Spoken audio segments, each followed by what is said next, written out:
Something interesting is happening for the Pudgy Penguins token. PENGU gets more and more attention by retail. We've got more and more search interest for the token, but at the same time the price is not really appreciating. What's going on? Is there more upside? Let's have a look at the data most people are not considering. Now, this is not the first video on PENGU on this channel. Here is the recent release that outperformed the average video by quite a bit, 13%. So the average video is here in gray, and the recent PENGU video in blue. A lot of YouTube search traffic, and interestingly enough, the first video that was published close to the launch of the token, so 11 days ago, just performed as average. It did not outperform. In other words, it seems like over time there's more and more people that get interest in PENGU. Thus, when the interest is growing, what should the price do? It should also outperform. But is that really what we are seeing? Today we are up by 15.7%. However, since launch, it seems like we are trading pretty much just sideways. The lower end is at around 2.5 cents. The upper end is around 4 cents. Now here's one reason why Pudgy Penguins might have a hard time growing much more. And we've talked about this in prior videos. It's simply the market cap. PENGU already has a market cap of 2.2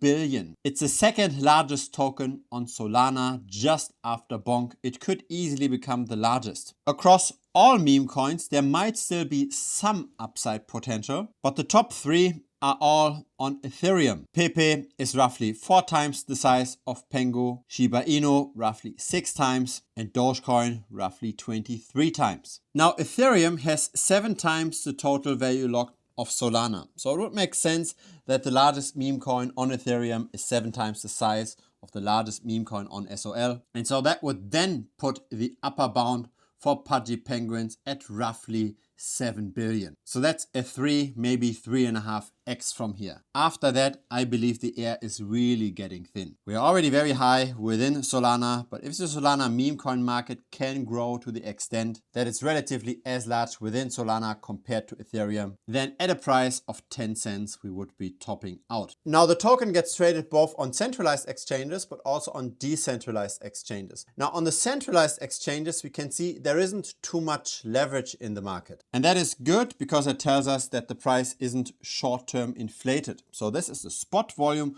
Most of it happens on Bybit and it's followed by Binance. But then we also have the levered bets on the price, right? The perpetual futures. And that is, of course, led by Binance, but it's really not that large. It's only 300 million worth of trading volume in the last 24 hours. In the grand scheme of things, relative to the market cap, that's not a lot of leverage. So the price is not necessarily heated. Now, besides the centralized exchanges, there is still significant liquidity on decentralized exchanges. So the PENGU token is the largest trending token on Solana with a liquidity of 20.4 million. Just today alone, we have seen more than 6,000 wallets interacting with the token.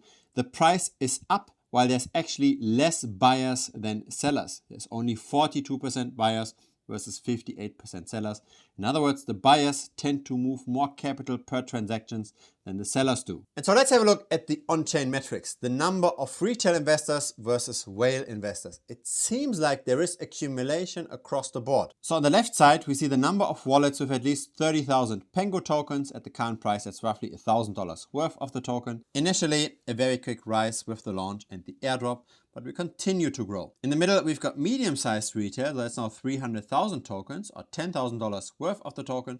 Also constant growth. And on the right side, another 10x. So that's now $100,000 worth of the token. The whales are not dumping. This is not a token where the whales dump on retail, where retail buy and the whales take profit. That's not happening for PENGU. PENGU's movement to the downside seems to not be whale induced. Even though there is still a lot of liquidity on chain, right? It's the largest trending token on Solana. We do see that over time, more and more action does move to the centralized exchanges. So at some point, PENGU might not be the largest token on Solana anymore, because have a look at this. This is the user count over time. This peaked very strongly at the beginning and now tends to slow down. On the right side, we see the number of token transactions per day.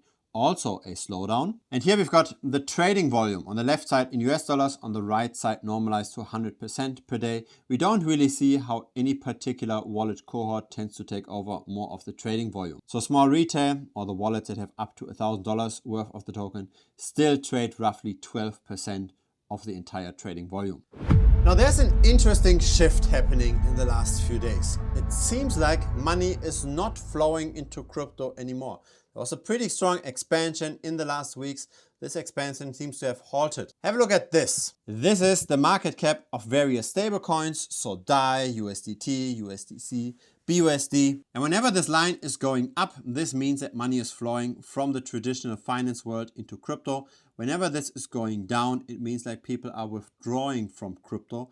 And the crypto market as a whole is rather shrinking. Since October of 2023, we are on expansion mode, but have a look at what happens in the last few days. We aren't yet clearly turning around, but we are definitely not growing either. Since the middle of December 2024, we tend to go sideways, and we might even now shrink slowly. Now, as long as we are shrinking very slowly or we're going sideways, things are okay when we've got an edge in the market now, right? It's still player versus player, but as long as we have got data that's better than what most other people have, we can still make money. It simply just gets a bit tougher. Have a look at this here. This is the others dominance. So how much of all of crypto is in altcoins that are not in the top 10? And we seem to be somewhat historically in a trading range.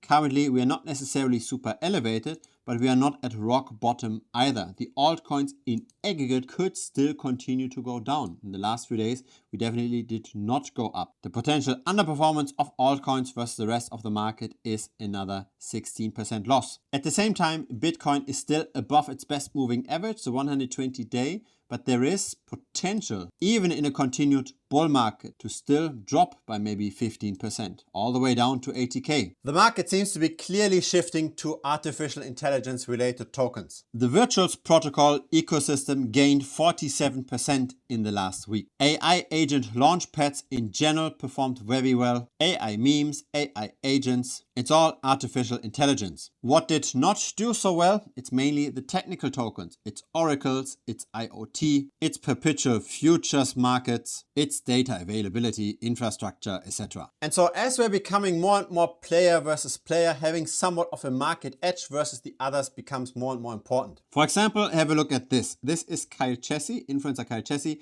that bought AI16Z for only 1.8 cents. He actually bought into the token several times. He was dollar cost averaging very, very aggressively. And now the price is not at a few cents. Now it's at $1.77.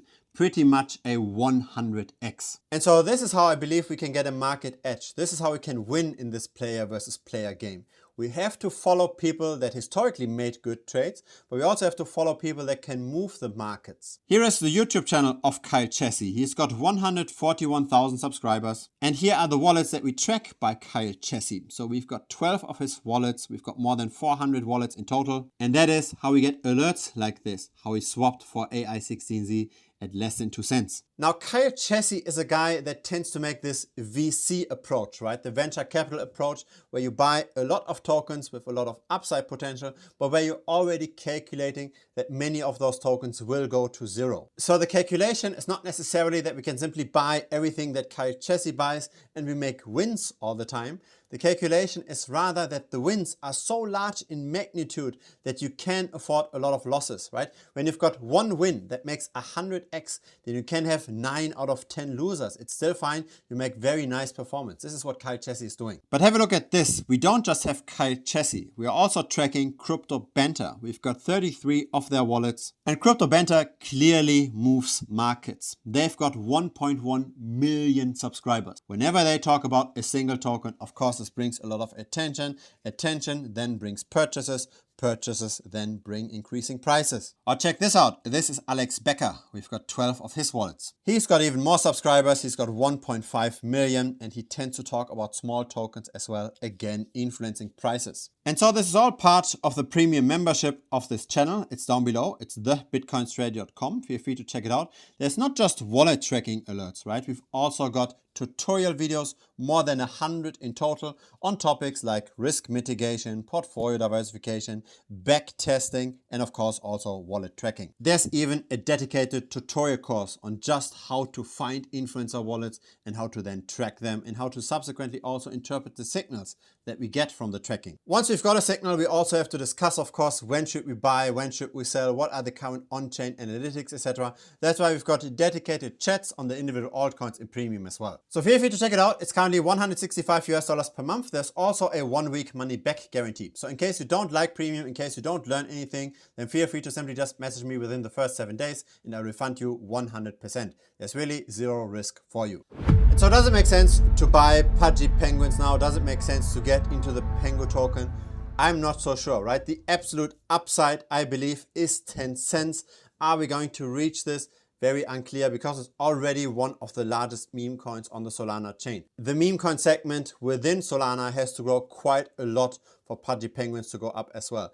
I believe most attention right now is in AI. A few months ago, everybody was trading meme coins. Now it seems like everybody is looking at AI agents. This seems to be where now most gains are being made. Of course, with more and more ownership by the centralized exchanges, we might see more manipulation in the future. I think the best exit strategy is to sell whenever we see the trading volume spike and when we also see that the perpetual trading volume spikes. So when there's a lot of perp action going on, then there's a lot of leverage in the market, and that's usually the best time to exit.